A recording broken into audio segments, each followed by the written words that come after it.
So you want to own your own home and you need to get pre-approved or you need to get pre-qualified. First of all, what's the difference? I'm going to start by encapsulating this, making it super simple, and then we'll do a deep dive. Be sure you stay to the end because I'm going to have a very important checklist for you which will help you get pre-approved for your new home loan.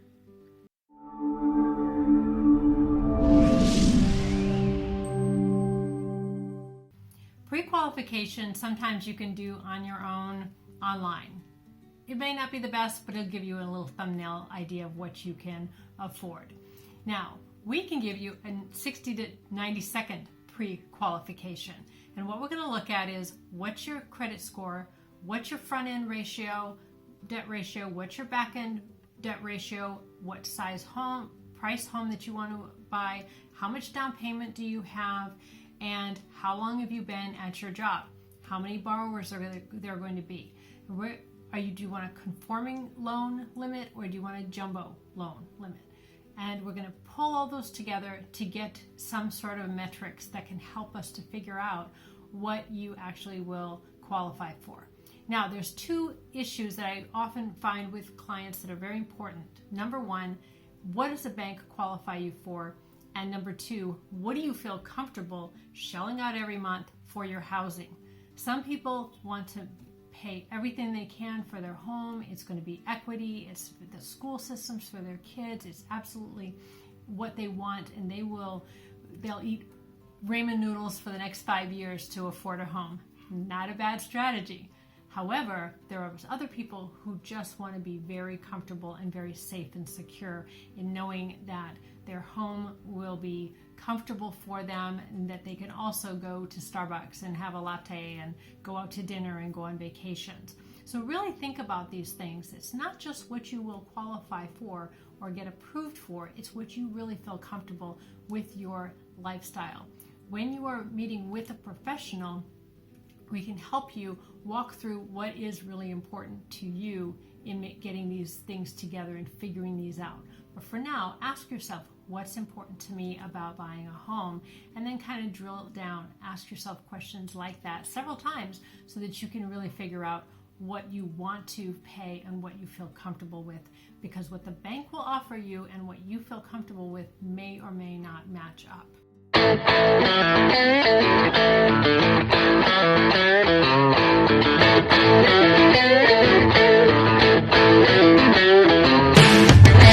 So let's go back into this. Credit score. What is your credit score? Now we have another video on how to fix your credit score for free, but just at this point, let's understand there are tiers. 620 minimum, 640, 680, 700, 720. Above 720 tends to be superfluous. We have some clients with 800 credit score and it's great for bragging rights. And oftentimes husband and wives love to compete on who has the better credit score. But after 720, typically you don't have much of a difference in the rate of what you can afford. That being said, look at your credit cards. Now again, reference the video we have on fixing your credit for free for a deep dive into credit. But for now, we'll just talk about how does that factor into the numbers. So, back end ratio. What does that mean? That means what's your credit card debt, what's your proposed mortgage, and all of the other fees, taxes, insurance, HOA dues, PMI insurance, all of that stuff. How does that all pull together in connection as you balance it out with your income and your spouse's income? So as you weigh this all out, what kind of a ratio do we get? Now, all lenders have their own specifications, but we typically will work with Fannie Mae, Freddie Mac to get you pre-approved for your home loan, and their ratios running under 50% as a rule. Again, talk to a professional to get drilled down what that impacts you and how that impacts you specifically. The front end ratio is only the mortgage expenses and all of the things having to do with that as it relates to your income. The back end ratio is how your credit card debt and your installment debt, auto loans and all that, how does that factor in? How does that weigh in? So The other thing is, how long have you been at your job? If you have not been at your current job 2 years or more, have you been in the same line of work for 2 years or more? Well, that will factor into how much money you can get and how well you can ratio out. So if you haven't been in your current line of work for 2 years, you can expect to pay more money for your home loan. Again, there's plenty of money out there. It's just a matter of, we want to get ideally Fannie Mae or Freddie Mac to offer you your loan, because you get much better rates, much better programs and terms than you would anything outside the box. And with rates being so low right now, this is definitely, you want to capitalize on this, and you want to get in a 30-year fix if at all possible. So the price of your home. Right now, conforming rates, what that means is if you have a loan that's currently $484,350 or less, you get a better rate than what is called a jumbo loan, which changes, of course, in the Bay Area and certain subsections of the Bay Area, because housing is so expensive. They've actually changed the conforming loan amounts in certain areas to $726,525. So again, if you buy a home under those numbers, depending on where you live, you're going to expect a better rate, and you'll be able to be approved easier than if it's something higher than that. So difference. Pre-qualification can be done on a mortgage calculator with no verification whatsoever.